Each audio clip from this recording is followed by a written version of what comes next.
Bismillahirrahmanirrahim. Assalamualaikum warahmatullahi wabarakatuh. Perkenalkan, nama saya Amidah Nur Hasanah.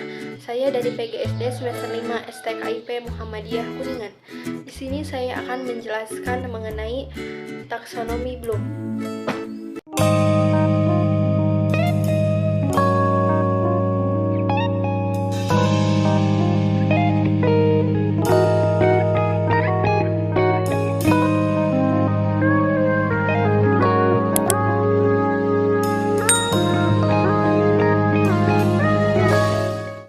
Pertama, pengertian taksonomi Bloom.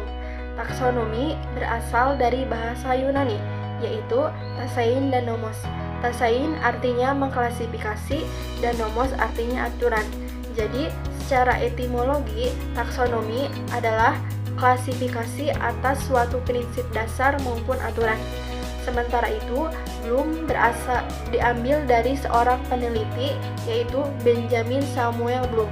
Ia meneliti pengembangan kemampuan berpikir dalam sebuah proses belajar. Sedangkan secara terminologi, taksonomi Bloom diartikan sebagai sebuah struktur hierarki yang mengidentifikasi keterampilan seseorang berdasarkan dari tingkat yang paling rendah ke tingkat yang paling tinggi. Taksonomi Bloom ini sangat penting karena digunakan untuk menentukan level kognitif dalam pembelajaran dan juga sebagai sebuah standar atas pencapaian dari hasil pembelajaran. Taksonomi Bloom bermula ketika pada tahun 1950. Bloom dan kawan-kawan mengemukakan bahwa dari evaluasi hasil belajar yang banyak disusun di sekolah, ternyata banyak soal yang diajukan hanya meminta siswa untuk mengutarakan hafalan. Menurut Bloom, hafalan sebenarnya merupakan tingkat terendah dalam kemampuan berpikir. Masih banyak level lain yang lebih tinggi yang harus ditingkatkan agar proses pembelajaran dapat menghasilkan siswa yang kompeten di bidangnya. Akhirnya, pada tahun 1956, Bloom dan kawan-kawan berhasil mengenalkan konsep kerangka kemampuan berpikir yang dinamakan dengan taksonomi Bloom. Bloom membagi tujuan pendidikan ke dalam 3 ranah, yaitu yang pertama ranah kognitif. Ranah ini disebut juga cognitive domain, di mana ranah ini berfokus pada perilaku yang menekankan intelektual seseorang. Ranah ini berfokus pada keterampilan berpikir dan kecerdasan otak seseorang. Contohnya, keterampilan dalam berpikir, pengetahuan, serta pengertian. Yang kedua, ranah afektif, di mana ranah ini disebut juga sebagai affective domain. Ranah ini berfokus pada perilaku yang lebih menekankan sisi emosi dan perasaan seseorang. Contohnya, minat, sikap, apresiasi, serta cara diri dalam beradaptasi. Yang ketiga, ranah psikomotor. Ranah ini disebut juga psikomotor domain, di mana ranah ini berfokus pada perilaku yang mengarah ke aspek motorik. Contohnya seperti kemampuan berolahraga, berenang, dan kemampuan dalam menulis. Ketiga jenis ranah tersebut memiliki klasifikasi yang berbeda.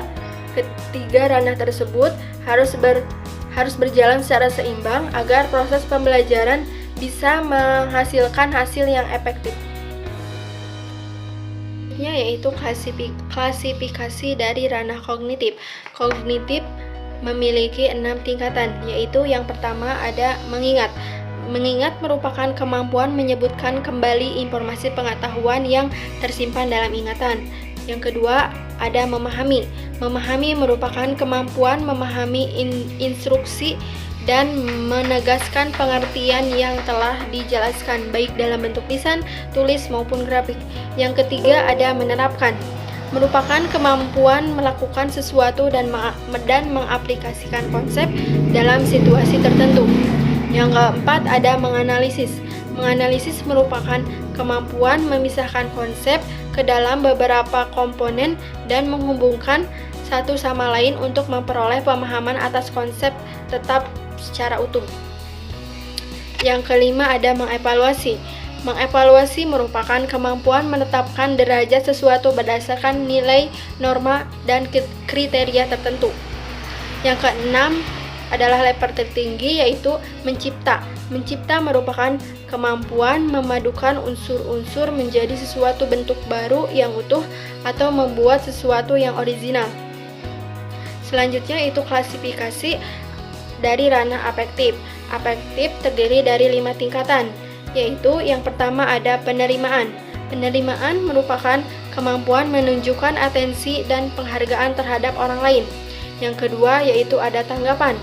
Tanggapan merupakan kemampuan berpartisipasi aktif dalam pembelajaran dan selalu termotivasi untuk segera bereaksi dan mengambil tindakan atas suatu kejadian. Yang ketiga yaitu ada penghargaan. Merupakan kemampuan menunjukkan, memberikan nilai penghargaan dan kepercayaan terhadap suatu gejala atau stimulus. Selanjutnya yaitu ada pengorganisasian, merupakan kemampuan membentuk sistem nilai dan budaya organisasi dengan mengharmonisasikan perbedaan nilai. Dan yang level tertinggi yaitu ada karakterisasi, merupakan kemampuan mengendalikan sesuatu perilaku berdasarkan nilai yang dianutnya. Selanjutnya yaitu klasifikasi dari ranah psikomotor. Ranah psikomotor memiliki 5 tingkatan, yaitu yang pertama ada meniru. Meniru merupakan kemampuan untuk melakukan suatu dengan contoh yang diamatinya. Yang kedua ada manipulasi. Manipulasi merupakan kemampuan dalam melakukan suatu tindakan serta memiliki apa yang diperlukan dari apa yang diajarkan. Yang ketiga ada presesi, merupakan kemampuan mengulangi pengalaman serupa agar menuju perubahan ke arah yang lebih baik. Yang keempat ada artikulasi, merupakan kemampuan mengadaptasi dan mengintegrasikan keahlian. Yang kelima ada naturalisasi, merupakan kemampuan melakukan aktivitas secara terkait dengan tingkat keterampilan yang telah dimiliki. Sekian video pembelajaran dari saya. Mohon maaf apabila ada kekurangan. Wassalamualaikum warahmatullahi wabarakatuh. Ayo bergabung bersama kami di STKIP Muhammadiyah Kuningan. STKIP Muhammadiyah Kuningan tumbuh dalam pendidikan, teknologi, dan kewirausahaan.